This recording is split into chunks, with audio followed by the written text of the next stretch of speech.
José Antonio. José Antonio.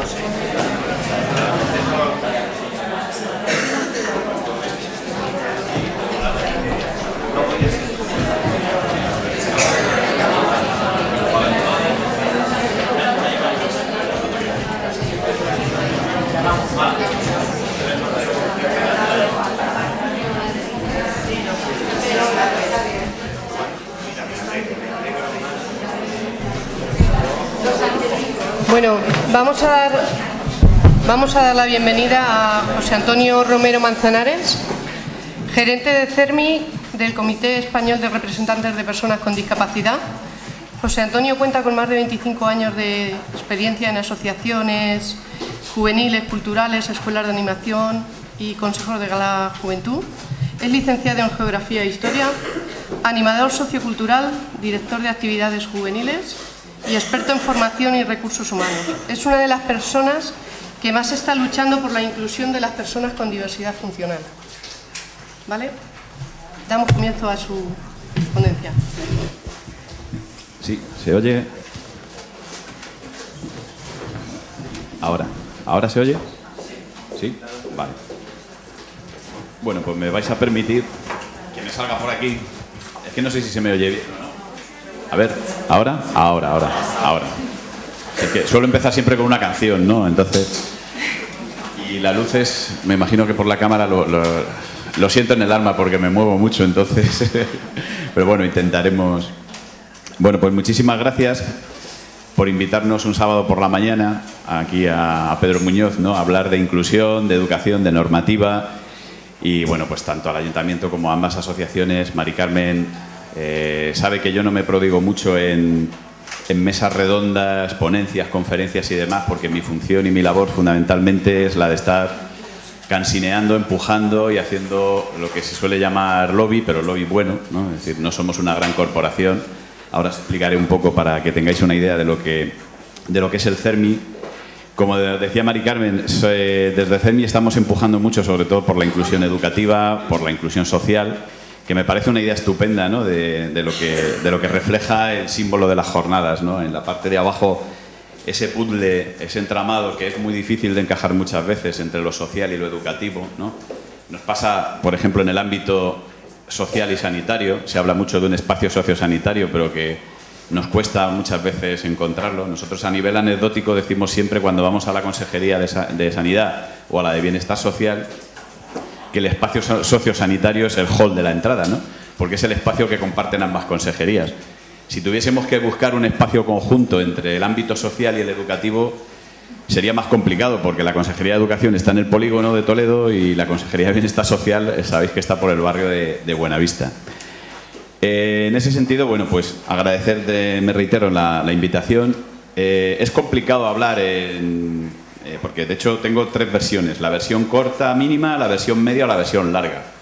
Si sacáis los móviles y marcáis el 1, nos vamos a la versión corta. Si sacáis el móvil y marcáis el 2, nos vamos a la media y el 3 a la larga. ¿Qué quiero decir con esto? Pues que hablar de legislación sobre inclusión social y educación, pues como decía Justo, nos podemos ir al origen de los tiempos, que, bueno, pues de la prehistoria a 1948 llegaríamos rápido, ¿no? A la Declaración de Derechos Humanos prácticamente, pero de ahí hacia adelante, bueno, pues tendríamos mucho de lo que hablar. Lo que he intentado es sintetizar e intentaré no utilizar todo el tiempo. Sí que también me gusta y creo que es interesante que podáis intervenir en cualquier momento para decir, preguntar, discrepar, si os parece interesante o no lo que se está planteando, si tenéis otra visión.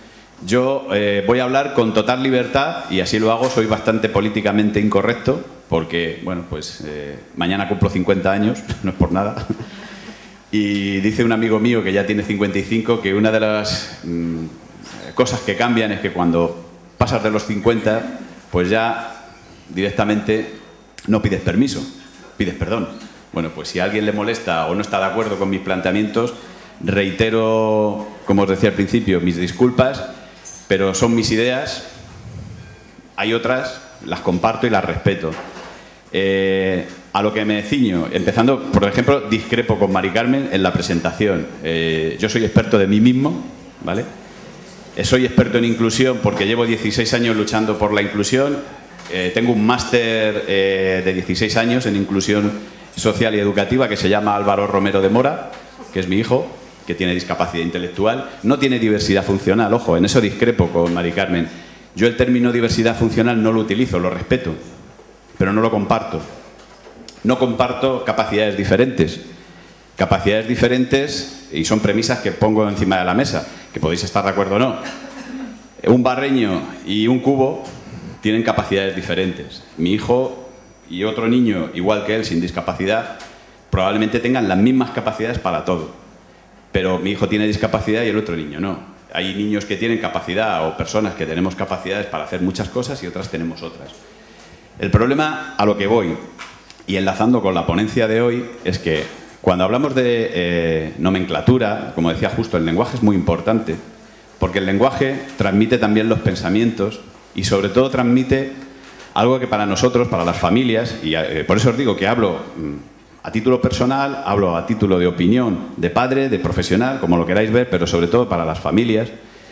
Y para el movimiento asociativo es importante que dejemos claro de lo que estamos hablando siempre. ¿Por qué? Porque cuando algo no se menciona, tiende a desaparecer. ¿A qué me refiero? Tenemos unos movimientos últimamente, ¿no? Y bueno, lo vais viendo. Si rastreáis por YouTube y sois aficionadas y aficionados a las redes sociales, pues encontraréis cientos de ponencias sobre educación inclusiva, sobre nuevos movimientos sociales, las charlas TED, no sé qué. Hay gente buenísima en este mundo de Internet y gente que se está moviendo a través de, por ejemplo, la revolución inclusiva, ¿no? Con profesionales pues, de la talla, por ejemplo, de Coral Elizondo, que estuvo hace unas semanas en Almansa. Gente, pues eso, que está trabajando en el día a día y que se cree esto de verdad y que bueno, pues que desde una experiencia práctica lo está poniendo en marcha. Pero a lo que me quiero referir es que si empezamos a llamar a una realidad de forma diferente o con 10 formas diferentes, cuando tengamos que reivindicar derechos, que es de lo que voy a hablar hoy básicamente, de reivindicar derechos, en este caso en la educación y en el ámbito social, ¿para quién reivindico los derechos? ¿Para las personas con diversidad funcional? ¿Para las personas con capacidades diferentes? ¿Para las personas con discapacidad? ¿Para las personas, como se decía antes, minusválidas? ¿Para las personas incapaces? ¿Para las personas, un término nuevo que nos inventemos, ¿no? Entonces, a lo que me quiero referir es que vamos a partir de una base que es la Convención Nacional de Naciones Unidas, ¿no? Sobre los derechos de las personas con discapacidad, que nosotros lo decimos muchas veces y que sobre todo nos cuesta en nuestro trabajo con los políticos y con las políticas. En el día a día vais a ver que muchas veces en los discursos públicos cuesta, en determinados lenguajes, cuando se meten en lo social, hay muchas personas que les cuesta decir personas con discapacidad. No pasa nada, si no es peyorativo. Discapacidad no es el contrario a la capacidad. Tampoco significa incapacidad, que sí sería el antónimo a la capacidad. Las personas con discapacidad, gracias a esa legislación de la que vamos a hablar ahora, se cambió un concepto, como bien apuntaba justo. Pasamos de un modelo médico rehabilitador, a través de la Convención, ya se apuntó a través de la Liondao aquí en España en el 2003, a pasar a un modelo social. ¿Qué quiere decir? Pues que la discapacidad no es tanto las dificultades que yo tenga, las deficiencias, como hablan los médicos todavía, sino cómo interactúa esas debilidades, esas dificultades que yo tengo con el entorno en el que me muevo. Y os pongo un ejemplo muy práctico. Si yo voy en silla de ruedas, en Toledo, donde yo vivo, bueno, yo vivo en un pueblo de 3.000 habitantes que está cerca de Toledo, pero si yo voy en silla de ruedas y quiero coger un autobús urbano, si ese autobús no está adaptado, no tiene rampa, no tiene plataforma, ¿realmente la discapacidad la tengo yo o la tiene el autobús, ¿no? El entorno.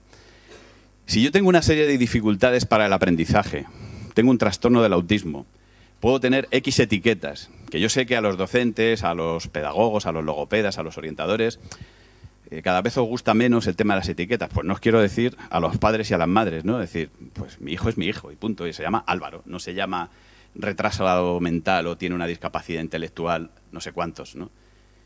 Pero al final, ¿qué ocurre?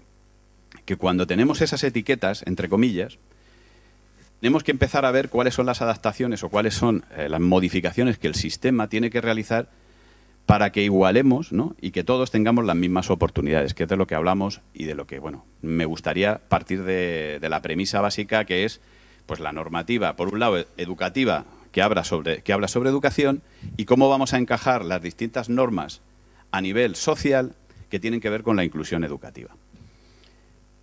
¿Hasta ahí estamos de acuerdo o no? ¿Podemos generar debate? Supongo que me digáis que estáis de acuerdo todo el mundo, porque si no... A ver.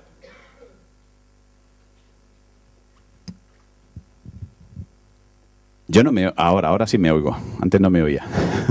Pero bueno, lo fundamental es que me oigáis vosotras y vosotros. No sé si hay algún profesor en la sala o profesora. Sí, ¿no? A ver, levantad la mano. Trabajadoras sociales, trabajadores sociales, también, incluso hay algunos que repiten, ¿no? Inspectores o inspectoras de educación, por ahí hay alguno. Abogados o abogadas, no hay ninguna. Bueno, por lo menos hemos desentumecido un poquito los brazos. Bien. Mari Carmen sabe que, bueno, porque además somos compañeros en la Comisión de Educación del CERMI, una de las cosas que han comentado, yo soy consejero escolar, en este caso no soy consejero de Educación, pertenezco al Consejo Escolar de Castilla-La Mancha en representación de las entidades de personas con discapacidad de Castilla-La Mancha. Desde que se modificó una de estas normas que vamos a ver hoy, conseguimos meter la cabeza. Hasta hace 4 años, el CERMI, las organizaciones de personas con discapacidad, no estábamos representadas en el Consejo Escolar. La mayoría de los CERMIs autonómicos no están en el Consejo Escolar de su región. El CERMI estatal sí fue el de los primeros en estar a nivel de Consejo Escolar. El esquema de la presentación, más o menos he intentado orientarlo para que tuviésemos una visión global. Os explicaré en un minuto qué es esto del CERMI de Castilla-La Mancha, para quien no lo conozca. El derecho a la educación inclusiva, pues partiendo de nuestra ley fundamental, que evidentemente es la Constitución, de la que tanto se está hablando y que de hecho estamos trabajando, también os voy a ir diciendo en cada uno de los hitos y en cada una de las leyes en qué estado de situación tenemos al enfermo o a la enferma en estos momentos, ¿no? Os voy a dar el parte, porque en varias de ellas estamos trabajando en la modificación de estas normas desde el CERMI estatal. En el CERMI Castilla-La Mancha formamos parte también del CERMI estatal y de la plataforma de tercer sector, y estamos empujando para que se modifiquen algunas de estas normas. Alguna de ellas, por ejemplo, acaba el plazo hoy, en la modificación de la LOMCE, que ha salido antes a colación. Bueno, pues hemos terminado esta semana, se ha terminado desde el CERMI estatal un informe con las aportaciones que hacemos desde el Movimiento Social de la Discapacidad a esa modificación que ha propuesto el Gobierno, que quiere hacer de la LOMCE, ¿no? Me voy a basar en la normativa básica de ámbito estatal, que la conoceréis de sobra, sobre todo los que sois y las que sois profesores y profesoras, ¿no? En materia educativa, la Ley de Educación de Castilla-La Mancha, que es una gran desconocida, para mi sorpresa, porque yo tengo bastantes reuniones con docentes, tengo reuniones con responsables políticos, y siempre se sacan cosas de la normativa básica del Estado y nos olvidamos que tenemos una normativa en Castilla-La Mancha que, bueno, tiene sus cosas, pero que al final hay que aplicarla, ¿no? El marco normativo sobre inclusión social y discapacidad y cómo entroncan en este marco normativo de inclusión social los ámbitos y los temas de la educación. Y como paraguas general, por eso lo he puesto ahí con estas flechas, la Convención Internacional sobre los Derechos de las Personas con Discapacidad del 2006, que bueno, pues vamos a ir viendo cómo se han ido aplicando o no y cómo se ha ido teniendo en cuenta en las diferentes normas a nivel estatal, autonómico, etcétera, ¿no? Os pongo abajo el nuevo decreto de educación inclusiva o de que si hubiese podido cambiar. Sí que es cierto que ese decreto está condicionado por lo que las hermanas mayores que tiene arriba, ¿no? Tanto la Ley de Educación de Castilla-La Mancha como la LOE como la LOMCE. Y pongo ahora qué. Ahí no os he puesto en la normativa porque después os voy a recomendar un libro que no lo he escrito yo, donde viene también referencias de algo importante que también la base un poco cuando hablaba con Mari Carmen. Bueno, os tengo que decir que cuando hablé con Mari Carmen, que ella habló conmigo en junio, yo le dije, yo normalmente sabes que no soy muy partidario de estas cosas y pensaba que iba a ser una mesa redonda, no que me ibais a dar un tiempo para hablar de este tema. Pero bueno, aún así tenía mi compromiso con ella, tengo un compromiso con la educación y tengo un compromiso social y para mí, bueno, pues creo que más que venir a hablar, casi es venir a aprender y a oír también, porque quiero oír vuestras percepciones, vuestras experiencias y vuestras problemáticas, ¿no? Pero lo que os quería decir aquí es que hay bastantes sentencias dentro de esas herramientas que quiero poner a disposición o compartir. Hay muchas sentencias ya y jurisprudencia que podemos utilizar. Es decir, cuando queramos reivindicar derechos y cuando queramos reivindicar adaptaciones o procesos innovadores, se está hablando mucho de las cooperativas de aprendizaje, que está muy bien. Se están hablando de metodologías innovadoras, de diseño universal del aprendizaje. Se están hablando de cuestiones que al final hay que buscar, como decía justo, el encaje. A ver, ¿esto cómo lo encajo yo, no? Supongo que la mayoría, claro, evidentemente, sois sufridores y sufridoras del Delfos, ¿no? Nosotros somos del Papás, el Evalúa, etcétera, etcétera. Una serie de herramientas que yo las he visto, porque también tengo una docente en casa. Y claro, cuando lo ves y estás hablando con los técnicos de la consejería, y dices, no, es que en esta casilla solo encaja esto. Y aquí o ponemos asterisco o ponemos una C, adaptación curricular, o algo hay que hacer. Yo no puedo poner todo lo que decía justo, pues esta persona ha evolucionado, va adquiriendo los conocimientos, su comportamiento, tal. Consideramos que las competencias básicas en lengua, matemáticas, tal, no sé qué, la inteligencia emocional la ha desarrollado de esta manera, tal. Eso sería lo suyo, ¿no? Digo yo no soy docente, ni soy logopeda, ni soy pedagogo, ni soy catedrático de educación, pero creo que si las tecnologías hoy por hoy se pueden adaptar a las necesidades de las personas y no las personas a las necesidades tecnológicas, pues sería mucho mejor, ¿no? Para empezar, a mí no me gusta hablar, pero como no me paréis, tiro aquí hasta las 2, lo digo porque me cortéis enseguida cuando queráis. Este hombre que viene aquí a hablarnos del CERMI, ¿esto del CERMI qué es? Bueno,